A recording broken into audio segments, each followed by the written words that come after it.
ವಿಧಾನಸಭೆಯಲ್ಲಿ adjustment politics war ನಡೀತಾ ಇದೆ. ವಿಚಾರವನ್ನ ಪ್ರಸ್ತಾಪ ಮಾಡಿದ್ದಾರೆ ಸಿಎಂ. ಸದನದಲ್ಲಿ ಸ್ವಾರಸ್ಯಕರವಾದ ಚರ್ಚೆ ನಡೆದಿದೆ.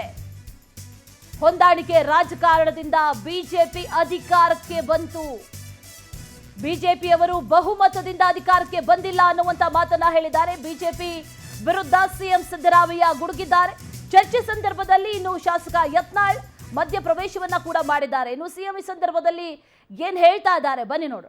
ನಾನು ಮುಂದೆ ಹೇಳ್ತೀನಿ, ನಾನು ಯಾವ್ಯಾವ ಬಾಬ್ತಿಗೆ ಎಷ್ಟೆಷ್ಟು ದುಡ್ಡಿಟ್ಟಿದ್ದು ಅಂತಕ್ಕಂಥದ್ದನ್ನ ಹೇಳ್ತೀನಿ.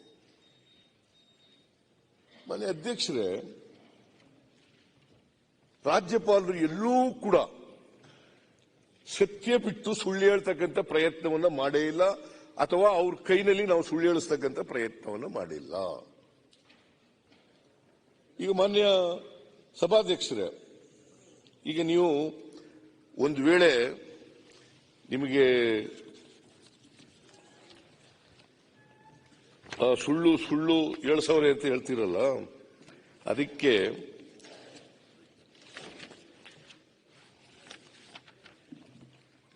ಈ ರಾಜ್ಯಪಾಲರ ಭಾಷಣವನ್ನ ಮಾಧ್ಯಮದವರು ಕೂಡ ಕೇಳಿದ್ದಾರೆ. ಅವರು ಕೂಡ ಕೆಲವು ಮಾಧ್ಯಮದವರು ಬರೆದಿದ್ದಾರೆ ರಾಜ್ಯಪಾಲರ ಭಾಷಣದ ಬಗ್ಗೆ, ಎಡಿಟೋರಿಯಲ್ ಬರೆದಿದ್ದಾರೆ. ಈ ರಾಜ್ಯದ ಜನ ಕೇಳಿದ್ದಾರೆ.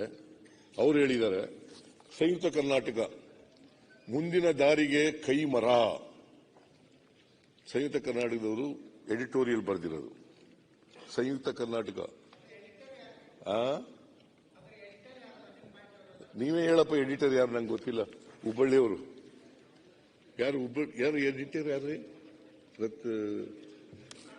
ನಿಮ್ಗೂ ಗೊತ್ತಿಲ್ಲ, ಅವ್ರನ್ನ ಕೇಳ್ತೀರಿ. ಚೇರ್ಮನ್ ಈಗಾಗಲೇ ಎಡಿಟರ್ ಕೇಳ್ಬಿಟ್ಟು ಚೇರ್ಮನ್ ಹೇಳ್ತಾ ಇದೆ. UB ವೆಂಕಟೇಶ್ ಹೇಳೇನ್ರಿ ಇನ್ನೊಂದ್ಸರಿ? UB ವೆಂಕಟೇಶ್ ಆದ್ರೆ ಹಿಂಗೆ ಬರೀರಿ ಅಂತ ಹೇಳಿದ್ರ? ಆಯ್ತಪ್ಪ. ಗೆಲೋಟ್ ನಡೆ ಅಭಿನಂದನೀಯ, ರಾಜ್ಯಪಾಲ ರವಿ ವರ್ತನೆ ಖಂಡನೀಯ. ಇದು ಪ್ರಜಾವಾಣಿಯವರು ಬರೆದಿರೋದು. ಇದು ನಮ್ಮವರೇ ಇದ್ರ? ಸುಮ್ಮನೆ ಏನೋ ಹೇಳಬೇಕು ಹೇಳ್ತಾರೆ. ಮನೆ ಅಧ್ಯಕ್ಷರೇ, ನಾನು ಸುಮ್ಮನೆ ಎಲ್ಲನೂ ಓದಕ್ ಹೋಗಲ್ಲ. ಸಂಪಾದಕೀಯನ ಕೆಲವು ಮಾತ್ರ ಓದ್ತೀನಿ. ಆದರೆ ಅಪವಾದ ಎನ್ನುವ ರೀತಿಯಲ್ಲಿ ಈ ಬಾರಿಯ ರಾಜ್ಯಪಾಲರ ಭಾಷಣ ಖಚಿತ ದೃಷ್ಟಿಕೋನದ ರಾಜಕೀಯ ವೈಚಾರಿಕತೆಯನ್ನು ಸಾದರಪಡಿಸುವ ಜೊತೆಗೆ ಆಡಳಿತದಲ್ಲಿ ನೆಮ್ಮದಿಯ ನಾಳೆಗಳನ್ನು ರೂಪಿಸಲು ಮುಂದಾಗಲು ಇರುವ ಸಕಾರಣಗಳನ್ನು ನಿರ್ದಿಷ್ಟವಾಗಿ ಪ್ರಸ್ತಾಪಿಸಿರುವುದು ನಿಜಕ್ಕೂ ಗಮನಾರ್ಹ. ಇದು ಯಾರು ಹೇಳಿರೋದು? ಸಂಯುಕ್ತ ಕರ್ನಾಟಕದ ಎಡಿಟೋರಿಯಲ್ ಪತ್ರಿಕೆಯವರು ಹೇಳಿರ್ತಕ್ಕಂಥದ್ದು. ಮಿಸ್ಟರ್ ಯತ್ನಾಳ್, ನಾನು ಹೇಳಿರೋದಲ್ಲ. ರಾಜ್ಯಪಾಲರ ಭಾಷಣದ ಬಗ್ಗೆ ಎಡಿಟೋರಿಯಲ್ ಬರೆದಿರೋದು. ಕೂತ್ಕೊಳ್ಳಿ, ಪದೇ ಪದೇ ಹೇಳಕ್ಕೆ ಹೇಳ್ಬೇಡಿ. ಉತ್ತರ ಕೊಡ್ಲಿ. ಹೇಳಿಕೆ ಅಲ್ಲ, ಆಯ್ತು. ಅದು UB ವೆಂಕಟೇಶ್ವರ ಹೇಳಿಕೆ. ಪಾಪ ಅವರು ರಾಜ್ಯಸಭಾ ವಿಧಾನ ಪರಿಷತ್ ಕಳಿಸ್ರಿ.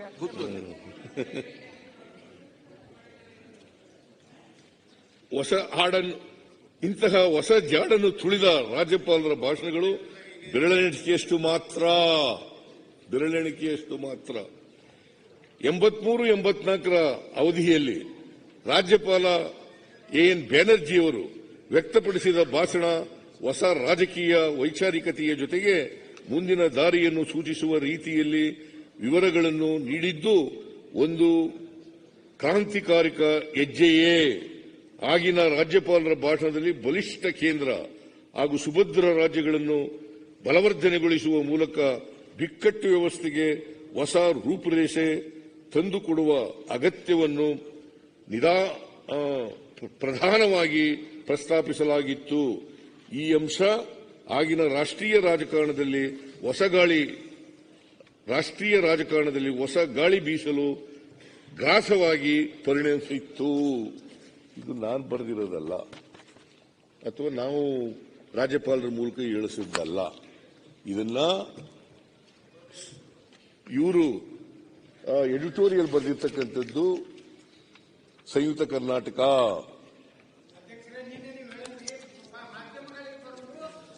ಅದು ಯಾವುದೇ ಸತ್ಯ ಅಲ್ಲ. ಕೂತ್ಕೊಳ್ಳಿ. ಆಯ್ತಪ್ಪ, ಯಾಕೆ ಮಾತಾಡ್ತೀರಿ? ಹೇಳ್ರಿ ಅದಕ್ಕೆ ಹೇಳ್ರಿ. ಅದಕ್ಕೆ ಮಾತಾಡ್ತೀರಿ. ಎಷ್ಟು ಸೇರಿ ಹೇಳ್ತಾರೆ ಅಧ್ಯಕ್ಷರೇ, ಅದು ಎಷ್ಟು ಸೇರಿ ಹೇಳಕ್ ಬಿಡ್ತೀರಿ ಅಧ್ಯಕ್ಷರೇ? ಗಮ್ಮತ್. ಒಂದು ವೇಳೆ ಗಂಧವತ್ತ ರಾಜ್ಯಪಾಲರು ಅವರ ಒಳ್ಳೆತನವನ್ನು ನೀವು ದುರುಪಯೋಗ ಮಾಡ್ಕೊಂಡಿದ್ದೀರಿ ಅಂತ ನನಗೆ. ನೀವ್ ಏನ್ ಬೇಕಾದ್ರೂ ಹೇಳಿ, ಈಗ ಅಲ್ಲ ಹೇಳಿದಿರಿ, ಅಲ್ಲ ಹೇಳಿದ್ದೀವಿ, ಬೇಕಾದ್ರೂ ಹೇಳಿ, ಅಲ್ಲ ಪರವಾಗಿಲ್ಲ. ಈಗ ನೀವು ಹೇಳಿದ್ರಲ್ಲ ಅಭಿನಂದನೆ, ಅದಕ್ಕೆ ಅದಕ್ಕೆಲ್ಲ ಉತ್ತರ ಕೊಡೋಣ. ಹಾ ನಾವು ಯಾವತ್ತೂ ಕೂಡ ಇನ್ನೊಬ್ಬರ ಒಳ್ಳೆತನವನ್ನ ದುರುಪಯೋಗ ಮಾಡ್ಕೊಳ್ಳಲ್ಲ. ನಾವು ಅದನ್ನ ಯಾರ ಒಳ್ಳೆತನೂ ದುರುಪಯೋಗ ಮಾಡ್ಕೊಳ್ಳಲ್ಲ. ನಿಮ್ಮ ಒಳ್ಳೆತನೂ ದುರುಪಯೋಗ ಮಾಡ್ಕೊಳಕ್ ಹೋಗಲ್ಲ. ನಿಮ್ಮ ಒಳ್ಳೆತನ ಇದ್ರೆ ದುರುಪಯೋಗ ಮಾಡ್ಕೊಂಡಿಲ್ಲ. ನಾವು ಇವತ್ತಿನವ್ರಿಗೆ ಮಾಡ್ಕೊಂಡಿದ್ದೀನ ನಿಮ್ಮ ಒಳ್ಳೆತನನ? ಅಲ್ಲ, ನಮ್ಮ ಒಳ್ಳೆತನ ದುರುಪಯೋಗ ನಿಮ್ಗೆ ಮಾಡಕೊಳಕ್ಕಾಗಲ್ಲ, ನಿಮ್ಮ ಒಳ್ಳೆತನ ನಮ್ಗೆ ಮಾಡಕ್ಕಾಗಲ್ಲ. ಆದ್ರೆ ರಾಜ್ಯಪಾಲರದು ಅವರ ಪರಿಸ್ಥಿತಿ ಹೆಂಗಂದ್ರೆ ಸರ್ಕಾರ ಕೊಟ್ಟಿದ್ದನ್ನ ಕ್ಯಾಬಿನೆಟ್ ಈಗ ಬಸವರಾಜ ಬೊಮ್ಮಾಯಿ ಚೀಫ್ ಅವರು ಮಿನಿಸ್ಟರ್ ಯಾಕೆ ಹೇಳ್ತಾ ಇದ್ದಾರೆ ರಾಜ್ಯಪಾಲರ ಸೌತ್ ಇಂಡಿಯಾ ಬೇರೆ ರಾಜ್ಯಪಾಲರು ಬೇರೆ ಬೇರೆ ರಾಜ್ಯದೆಲ್ಲ ನೋಡ್ತಾರೆ. ಅದರಿಂದ ನಮ್ಮ ರಾಜ್ಯಪಾಲರು ಬಹಳ ಗೌರವದಿಂದ ಈ ರಾಜ್ಯದ ಸಂಸ್ಕೃತಿ, ನಮ್ಮ ಇತಿಹಾಸ ನೋಡಿ ಬಹಳ ಗೌರವದಿಂದ ನಡ್ಕೊಳ್ತಾ ಇದ್ದಾರೆ. ಅಂದ್ರೆ ಅವ್ರಿಗೆ ಅಭಿನಂದಿಸೋದು ನೀವು ತಡ್ಕೊಳಕ್ ಆಗ್ತಿಲ್ಲ. ಅಲ್ಲ, ಅಭಿನಂದನೆ ಸಲ್ಲಿಸಿದ್ದಕ್ಕೆ ಅವ್ರು ಅಭಿನಂದಿಸೋದು ತಡ್ಕೊಳಕ್ ಆಗ್ತಾ ಇಲ್ಲ. ಅವ್ರು ಒಳ್ಳೆಯವರು ಇದ್ದಾರೆ ಅಂತ ಗೊತ್ತಿದ್ದು ನೀವು ಅವ್ರ ಬಾಯಿಂದ ಏನೇನೆಲ್ಲ ಹೇಳಿಸ್ಬೇಕು ಸೇರಿಸಿ ಹೇಳಿಸಿದ್ರಿ ಅಂತ ಹೇಳೋದು ಅಷ್ಟೇ, ಬೇರೆ ಏನಿಲ್ಲ. ರಾಜ್ಯಪಾಲರು ಇವರು ಏನ್ ಸುಳ್ಳು ಹೇಳಿಸಿದ್ದಾರೆ ಅಂತ ಹೇಳ್ತಾರಲ್ಲ, ಅವರು ನಿಜವನ್ನೇ ಹೇಳಿದ್ದಾರೆ, ಸತ್ಯವನ್ನೇ ಹೇಳಿದ್ದಾರೆ. ಆದ್ದರಿಂದ ವಿರೋಧ ಪಕ್ಷದವರು ಸುಳ್ಳು ಹೇಳಿಸಿದ್ದಾರೆ ಅಂತ ಸುಳ್ಳು ಹೇಳಿದ್ರೆ ಜನ ನಂಬಲ್ಲ. ಯಾಕಂತಂದ್ರೆ ನಮ್ಮ ಗ್ಯಾರಂಟಿಗಳಿದಾವಲ್ಲ, ಜನರನ್ನ ತಲುಪಿದಾವೆ. ಆ ತಲುಪಿರೋದ್ರಿಂದ ಜನರಿಗೆ ಅರ್ಥ ಆಗಿದೆ. ವಿರೋಧ ಪಕ್ಷದವರು ಸುಳ್ಳು ಹೇಳ್ತಾ ಇದ್ದಾರೆ, ರಾಜ್ಯಪಾಲರು ಸತ್ಯ ಹೇಳಿದ್ದಾರೆ. ಸರ್, ಒಂದ್ ನಿಮಿಷ. ನಾವೇನ್ ಸುಳ್ಳು ಹೇಳಿದೇವೆ ಅಂತ ಹೇಳಿದ್ದಿಲ್ಲ. ನಿಮ್ ಪ್ರಪೋಸ್ ಮಾಡಿದ್ರಲ್ಲ ನರೇಂದ್ರ ಸ್ವಾಮಿ ಅವರು, ಅವರ ತಮ್ಮ ಭಾಷಣದಲ್ಲಿ 10 ಸರ್ತಿ ಹೇಳಿದ್ರು, ನಾವು ನಮ್ಮ ಮುಖ್ಯಮಂತ್ರಿಗಳು ರಾಜ್ಯಪಾಲರ ಮೂಲಕ ಸುಳ್ಳು ಹೇಳಿಸಿಲ್ಲ ಅಂತ ಹೇಳಿ. ಅಂದ್ರೆ ನಿಮ್ ಪಕ್ಷದವರಿಗೆ ಗೊತ್ತಾಗ್ಬಿಟ್ಟೈತೆ ಎಷ್ಟು ಸುಳ್ಳು ಐತೆ ಅಂತ ಹೇಳಿ. ಅವರು 10 ಸರ್ತಿ ಹೇಳಿದ್ರು. ಈಗ ಬಿಜೆಪಿ ಅಂದ್ರೆ ಸುಳ್ಳಿನ ಪಕ್ಷ ಅಂತ, ಸುಳ್ಳು ಹೇಳೋದ್ರಲ್ಲಿ ನಿಶ್ಚೀಮರು ಇವರು.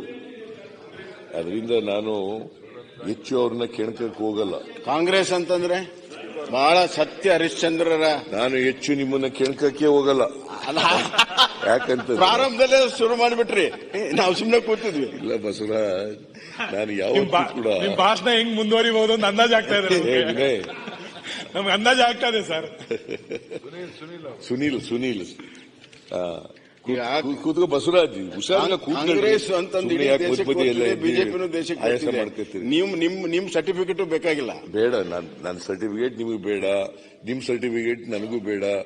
ಈ ರಾಜ್ಯದ ಜನ ಇದಾರಲ್ಲ, ಅವ್ರ ಸರ್ಟಿಫಿಕೇಟ್ ಕೊಡಬೇಕಲ್ವಾ? ನನ್ನ ಸರ್ಟಿಫಿಕೇಟ್ ನಿಮಗೂ ಬೇಡ, ನಿಮ್ ಸರ್ಟಿಫಿಕೇಟ್ ಬೇಡ. ಪಾರ್ಲಿಮೆಂಟ್ ಚುನಾವಣೆಯಲ್ಲಿ ಸರ್ಟಿಫಿಕೇಟ್ ಲೋಕಸಭಾ ಚುನಾವಣೆಯಲ್ಲಿ ಕೊಡ್ತಾರೆ, MP ಎಲೆಕ್ಷನ್ ಕೊಡ್ತಾರೆ ಸರ್. ಕೂತ್ಕೊಳ್ಳಿ, ಆಯ್ತಪ್ಪ. ಮಾನ್ಯ ಅಧ್ಯಕ್ಷರೇ, ಜನ ಈಗಾಗಲೇ ತೀರ್ಪು ಕೊಟ್ಟಾಗ್ಬಿಟ್ಟದೆ, ಸರ್ಟಿಫಿಕೇಟ್ ಕೊಟ್ಟಾಗ್ಬಿಟ್ಟದೆ. ಅವ್ರನ್ನ ಅಲ್ಲಿ ಕುಳ್ಳಿಸಿದ್ದಾರೆ, ಇಲ್ಲಿ ಕೂತಿದ್ದವ್ರನ್ನ. ಆ ಸರ್ಟಿಫಿಕೇಟ್ ಅಲ್ವಾ? ಹೋದ್ ಸರಿ ನೀವು ಮುಖ್ಯಮಂತ್ರಿ ಆಗಿದ್ದಾಗ ನೀವು ಸೋತ್ 70ಕ್ಕೆ ಬಂದ್ರಲ್ಲ, ಅವಾಗ ಜನ ಅಲ್ಲಿ ಹೌದು, ಜನ ಅದಕ್ಕೆ ಜನ ಸರ್ಟಿಫಿಕೇಟ್ ಕೊಟ್ಟದ್ದು ಒಪ್ಕೊಂಡಿದೀವಿ ಅಂತ ನೀವು ಒಪ್ಕೊಳ್ಳಿ. ಅಲ್ಲ, ನಾವು ನೋಡಿ, ನಾನು ಒಪ್ಕೊಂಡಿದ್ದೀನಿ. ನೋಡಿ, ಅಲ್ಲಿದ್ದವರೆಲ್ಲರೂ ನೀವಲ್ಲ, ಅಲ್ಲಿದ್ದವರೆಲ್ಲ ಹೇಳಿದ್ದಾರೆ ಹಿಂದೆ ಇದ್ದಾಗ 122 ಜನ ಗೆದ್ದಿದ್ದು, 80 ಜನ ಗೆಲ್ಲಿಸಿದ್ರು, ವಿರೋಧ ಪಕ್ಷದಲ್ಲಿ ಕೂಡಿಸಿದ್ರು. ಅದನ್ನ ಒಪ್ಕೊಂಡಿದ್ದೀನಿ ಅಶೋಕ. ಅದೇ ಹೇಳಿ, ನಾನು ನೀವು ಒಪ್ಕೊಳ್ತಕ್ಕಂಥ ಉದಾರತೆನೇ ಇಲ್ವಲ್ಲ ನಿಮಗೆ? ದೇಶದಲ್ಲಿ ನಿಮ್ಗೆ ವಿರೋಧ ಪಕ್ಷನೂ ಆಗಕ್ಕೆ ನೋಡಿ. ಈಗ ಮಾನ್ಯ ಅಧ್ಯಕ್ಷರೇ, ನಾವು ಒಪ್ಕೊಂಡು ವಿರೋಧ ಪಕ್ಷದಲ್ಲಿ ಕೆಲಸ ಮಾಡಿದ್ದೀವಿ. 2018ರಲ್ಲಿ ಜನ ಕೊಟ್ಟ ತೀರ್ಪನ್ನ ತಲೆಬಾಗಿ ಬಹುಶಃ ಒಂದು ವೇಳೆ ಗಂಧವತ್ತ ರಾಜ್ಯಪಾಲರು ಅಲ್ಲ ಬಸವರಾಜ್ ಅವ್ರ ಒಳ್ಳೆತನ